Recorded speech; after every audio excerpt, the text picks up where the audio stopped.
Я вас приветствую на своем канале. С вами Валентина Никита.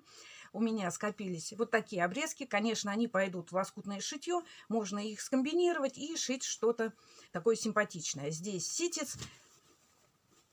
И я сейчас их подравниваю и буду сшивать между собой. Это будет у меня основа для новой работы. Собрала полотно 47 на 47. Швы все сделала в разутюжку, чтобы не было уплотнения. И теперь настала очередь нашей фантазии. Я буду использовать вот такие ненужные обрезки. Отсюда я повырезаю удавшиеся цветы. Не используя клеевой, я нарезаю и буду размещать все вот эти лоскуточки. Что можно сделать с этих обрезков? Да ничего. Просто вот так взяла, нарезала, как мне надо, и буду распределять.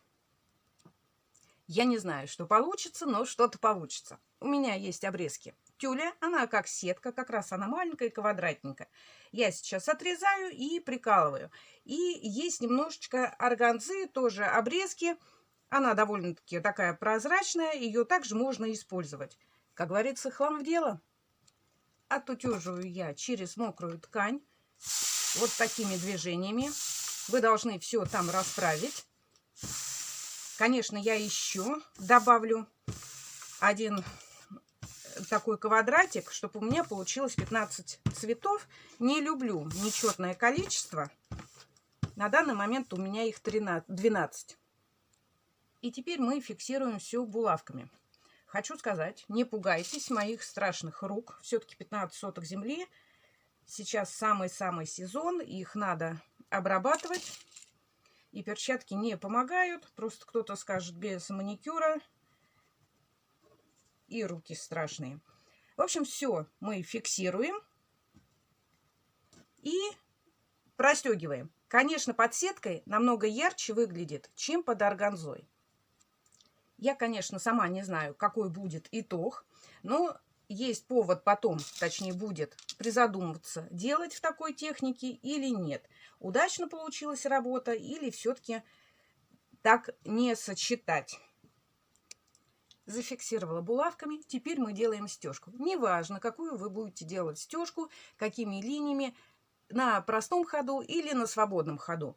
Ваша задача зафиксировать все ваши лоскутки, чтобы они при стирке, при носке не деформировались и не сваливались в комок. Девчонки, вы пишете в комментариях, что моя машинка не переключается на свободную ходовую. Вот простой вариант машинки. Хорошо шьет, она дешевая машинка, она тоже не переключается. Но к таким машинкам прилагается вот такая насадка. У вас приподняты зубцы, вы ее просто вставляете аккуратно, она туда углубляется. Только посмотрите, иголку слегка опустите. Может быть, вы поставите ее так или вот так. Если вы неправильно поставите, иголка у вас будет упираться. Вот я ее одела. Проверяю иголку. Видите, входит иголка очень хорошо и выходит. Значит, одела правильно. Она слегка выходит наружу. Большого объема в этой насадке нет. И когда вы стягаете, она не мешает. Одеваете лапку для стежки. Но здесь есть вот винтик, вы должны открутить. Я сняла вот эту насадочку, лапочку, и прикрутила лапку для стежки. Стягает хорошо, пробуйте, не бойтесь. Если в наборе у вас нет такой насадки, в магазинах, я думаю, продают. Я прошлась на свободной ходовой. Здесь у меня меланжевая нитка. Здесь я делала красную и сверху пустила меланжевую нитку. И теперь... Что я хочу сделать? Вот у меня также есть портьерные обрезки ткани. Это от давнишних проектов. Я их хочу использовать. И что я делаю? Я теперь эту мини-пиццу, она блеклая, не яркая, хочу обшить. Обшивать мы можем в виде крейзи, неопределенные такие фигуры.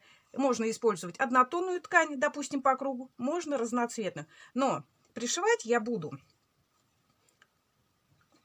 закладывая немножко складку. Дошла сюда, отрезала. И сейчас посмотрите, что у меня получится. Вот этот верхний слой органзы или фатина вы можете отрезать, а можете и оставить. Он вам объема никакого не даст. У нас получилось с вами как юбка. И теперь вот идет она в кось, я буду так и прошивать. Неправильные углы, неправильные отрезки и фиксирую строчкой по кругу. Нитки, конечно, я эти все отрежу, но прошивать я буду, перекручивая вот эту складку. Тогда будет воздушность. Если вы отутюжите, у вас не будет воздушности. И получится вот такие объемные рисунки из складок. Вот что у меня получилось. И теперь в некоторых местах я пришью вот такую полоску обыкновенную. Не в сборку, ничего, по прямой. Прошиваю так, чтобы у меня вот эта строчка ушла вовнутрь. И потом я подворачиваю край и прошиваю прямо открытым швом. Вот что у нас получилось. Полоска была 1,5 метра. Все, 1,5 метра сюда ушло. Больше я резать не стала. У меня здесь открытый край. Но у меня также пустое пространство. И сейчас я его буду заполнять. А заполнять я буду в технике бора.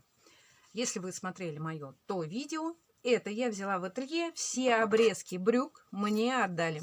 Джинса, разная ткань. Низ я отрезаю. Я его не распарываю.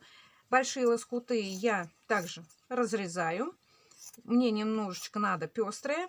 Здесь вот разные и фактуры, и цвета, и джинса, и обыкновенная ткань костюмная. У меня в этой работе получается ассорти техник. Смешала несколько. Ну, посмотрим результат. Конечно, вы возьмете себе на заметку. Может быть, чем-то вы воспользуетесь, какой-то идеей. И теперь вот эти необработанные края я внахлёст закрываю, подкладываю другую ткань. И вот в таком как бы шахматном порядке, как у вас ляжет ткань, я не буду прикалывать, я прям сразу под машинку и буду прошивать. Прошивать буду на свободной ходу, наверное. Мне понравилось. И вот чередуем разные лоскуты, чтобы была как мозаика, чтобы было аляписто, разноцветно, пестро. Также я накладываю и наверх, вот на эту полоску, обработанную уже. Смотрите, здесь у нас края все сыпятся, я ничего не срезаю. Но когда я буду прошивать на свободном ходу, может быть, со временем это обтрепается, и здесь будет бахрома. И вот так накладываю и прошиваю. Полоска выглядывает. Смотрится оригинально. Все-таки я решила зафиксировать булавками, чтобы не было никакого смещения, чтобы мне было без проблем шить, без труда. Посмотрите, вот что у меня получилось. Конечно, для меня вот этот джинсовый цвет, он темноватый, она получается немножечко мрачноватая. На обратную сторону я пришила ткань, чтобы не было видно различных швов, всяких дефектов, и чтобы более аккуратнее смотрелась внутренняя сторона. Ну а теперь я нарезала вот такие полоски. Это также остатки ткани, это просто образцы. 10 сантиметров я отрезала шириной, и я теперь между собой их сшиваю. Вот как они есть, ничего не вымеряла. Что-то у меня подлинней, что-то покороче. И я сделаю по краю сборку. Светлый цвет, он немножечко оттенит. Может быть, она более праздничная будет. Прошила по кругу сборку. Выкроила обратную сторону. Видите, выкроила меньше. Здесь у меня будет подворот. И будет клапан. Клапан сначала я прошиваю вот эти вот стороны. И потом вы должны определиться, куда он будет смотреть у вас. Вовнутрь или вот так вот снаружи. И по кругу прошиваете. Обязательно в этих местах делаете несколько стежков, закрепку хорошую. Пришила обратную сторону. Углы немного закруглила. И теперь мы обметываем. Вот обратная сторона. Вот он клапан. Его можно и вовнутрь сделать, и снаружи. Я сделала снаружи. А это лицевая сторона. Результат, конечно, своеобразный. Как говорится, фантазии нет границ. Ну, очень даже мило. Вот и результат. Посмотрите, какая очаровашка получилась. Здесь же смешались несколько техник. И пицца, и бора, различные рюши, складочки. И посмотрите, как оригинально получилось. Где бора, я там хотела сделать технику еще со шика. Но это было бы очень долго, и надо было бы немножечко больше использовать лоскуты. Зато я использовала все ненужные лоскуты, которые мне валялись. Конечно, нашла бы я им применение, но вот они мне и пригодились. На столе не поместилось, я постелила на диван темный фон. И как раз посмотрите, как это все выглядит. Ну, на этом все. Пишите комментарии, понравилось, не понравилось. Может, конечно, вы воспользуетесь какой-нибудь идеей из этой подушки. Жмите на колокольчик, давайте советы и заходите почаще в гости. С вами Валентина Никита. Пока-пока.